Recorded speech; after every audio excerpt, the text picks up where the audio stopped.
여러분 반갑습니다. 박도사 애국TV입니다.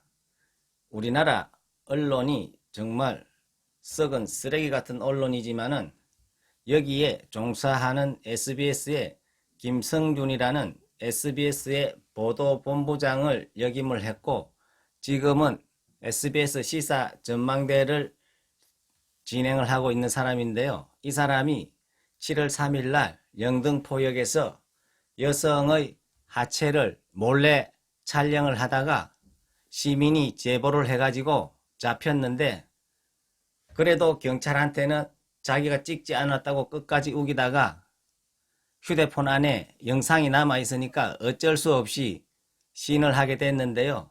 이게 7월 3일 날 밤 11시 한 50분경에 이게 일어난 사건입니다. 그런데 오늘이 날짜가 많이 지났지 않습니까? 그런데 오늘에서야 이게 인터넷에 실시간 검색으로 올라온다는 것은 이 방송이 정말로 공정하고 날카롭게 뭡니까?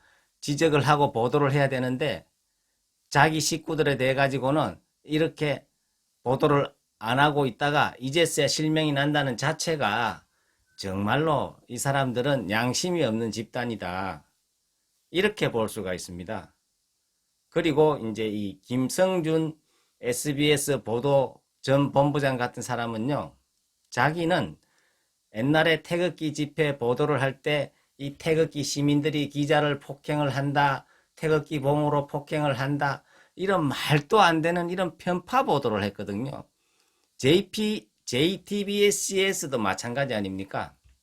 얼마 전에 박원순 시장이 용역 깡패 2억 원을 들여가지고 470명 동원하고 정말 쉬어야 될 그런 서울시 공무원을 500명을 세복에 동원하고 경찰 2,000명, 합의 3,000명이서 정말 그 애국열사 5인이 빈소가 있는 강화문 천막에 그 빈소에 애도를 표하고 주무시고 있는 그 아주머님들 200분 채 남짓한 분들을 3,000명이 무력으로 짓밟고 폭행을 했는데 도리어 이분들이 폭행을 했다고 보도를 하는 게 그게 현재 우리나라 언론이거든요. 정말로 이 언론이라는 것은 이 불공정 보도를 하면은 이것은 악마보다도 나쁜 짓이고 나쁜 놈들이다. 이렇게 이야기를 할 수가 있습니다. 국민이 올바르게 판단을 할 수 있도록 언론은 정확하게 보도를 해줘야 되는데 A를 B라고 보도를 해버리면 얼마나 우리 국민들이 혼돈이 오고 어지러워지겠습니까? 김성준 씨 같은 경우에는 작년에 자기가 자기 방송에서 몰카를 찍는 행위는 정말 엄청난 그런 범죄 행위다. 굉장히 이 사람들이 벌금만 내서는 안 되고 엄청난 처벌을 해야 된다. 자기 입으로 엄청나게 강조를 했거든요. 그런데 정작 자기는 한밤에 이 몰카를 찍고 다닌다는 게 이게 말이나 되겠습니까? 이게 훌륭한 시민이 제보를 해가지고 경찰에서 단속이 되고 그 증거가 남아 있어서 그렇지 이 사람이 눈치를 채고 휴대폰을 던져버렸다든지 어디 버려버리고 만약에 오리발을 내밀었으면 언론이 어마어마한 권력 집단 아닙니까? 유야무야 될 건데 정말 훌륭하게 제보를 한 우리 훌륭한 국민 때문에 그나마 이게 밝혀져서 저는 다행이라 생각합니다. 그리고 이 사건이 3일날 터졌는데 이제서야 그 실명이 나온다는 것은 이 언론이 자기 식구를 얼마나 감싸줄라 하다가 이제는 어쩔 수 없어가지고 야 정말 우리나라 언론은 해도 너무하다. 이러한 생각이 듭니다.